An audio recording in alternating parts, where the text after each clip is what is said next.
अगर 1937 में कांग्रेस ने वंदे मातरम को काटा ना होता तो शायद 1947 में देश बांटा ना गया होता।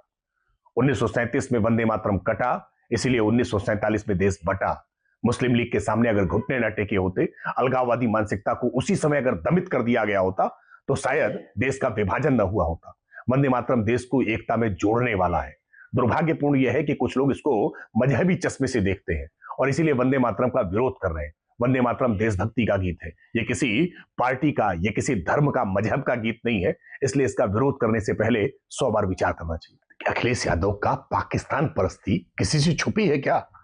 वर्ष 2013 में जब उत्तर प्रदेश के मुख्यमंत्री अखिलेश यादव जी थे तो कैसे संकट मोचन पर ब्लास्ट करने वाले, लखनऊ कचहरी में ब्लास्ट करने वाले, सीआरपीएफ कैंप पर हमला करने वाले आतंकवादी, वो आतंकवादी जो पाक परस्त नीतियों से पुष्पित पल्लवित हैं, उनको छोड़ने के लिए वो कोर्ट पहुंच गए थे। तो ऑनरेबल हाई कोर्ट ने करारा तमाचा मान करके उनके इस अभियान को रोक दिया, वरना पाक प्रेम ही तो था जो आतंकवादियों के पक्ष में पैरोकारी कर रहे थे। तो इसलिए योगी आदित्यनाथ जी ने अखिलेश यादव के पाकिस्तान प्रेम पर अगर कह दिया तो मिर्ची क्यों लग रही है?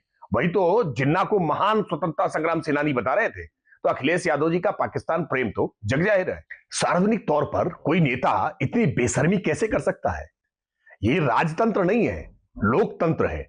लोकतंत्र में जनता की इच्छा से राजनीतिक कार्यकर्ता ऊपर जाते हैं, लेकिन अखिलेश यादव जी शर्मनाक स्वीकारोक्ति सार्वजनिक मंच से कर रहे हैं कि परिवार के लोगों के होने से लाभ है।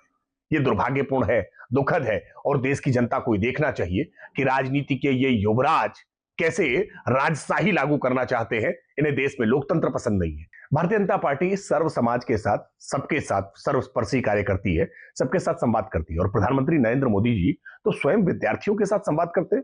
जब जब परीक्षाएं आती हैं तो परीक्षाओं का स्ट्रेस विद्यार्थियों पर हावी ना होने पाए, जनरेशन जी पर हानि भी ना होने पाए, इसके लिए वो सीधे संवाद करते हैं। भारतीय जनता पार्टी भी लगातार परिसरों में पढ़ रहे बच्चों के साथ संवाद कर रहे थे, उन पर किसी भी प्रकार के कोई अफवाह तंत्र काम न करने पाए।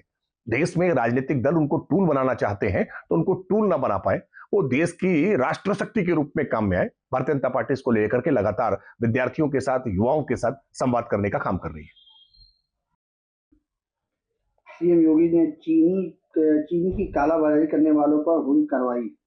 उत्तर प्रदेश में चीनी का पर्याप्त स्टॉक है और उत्तर प्रदेश की सरकार ने इसलिए समीक्षा की है क्योंकि जिस तरह से देश भर में एक वातावरण बनाने की चेष्टा की जा रही है कि चीनी की उपलब्धता कम है, इसलिए चीनी के दाम में एक वृद्धि करने का एक प्रयास किया जाए, कृत्रिम प्रयास किया जा रहा है। देश में चीनी का स्टॉक कम नहीं है, विशेष करके उत्तर प्रदेश में चीनी का पर्याप्त स्टॉक है, देश भर में सप्लाई करने भर का स्टॉक है। इसलिए चीनी को लेकर के ये जो जमाखोरों के द्वारा एक प्रयास किया जा रहा है, अफवाहें फैलाई जा रही हैं, इन अफवाहों पर अंकुश लगना चाहिए। देश में किसी प्रकार की कोई घबराहट ना हो, चीनी के दामों में वृद्धि करने का कोई कारण नहीं हो सकता। बीजेपी नेता सुनील अधिकारी ने कहा कि पश्चिम बंगाल में हर रहने वाला हर व्यक्ति वंदे मातरम गाना होगा। देखिए, वंदे मातरम भारत में रहना है तो वंदे मातरम कहना होगा, इसमें कोई दो राय नहीं है। वंदे मातरम भारत माँ की वंदना है और जो भारत माँ की वंदना नहीं कर सकता, जो भारत के संस्कारों को, संस्कृति को नहीं समझ सकता, भारत के संविधान को नहीं मान सकता, भारत के प्रति जिसके मन में कृतज्ञता का भाव नहीं हो, क्या भारत में उसको रहने का अधिकार हो सकता है? भारत में जिसको भी रहना होगा उसको वंदे मातरम कहना ही होगा। प्रभातखबर.com, विश्वास वही, रफ्तार नहीं।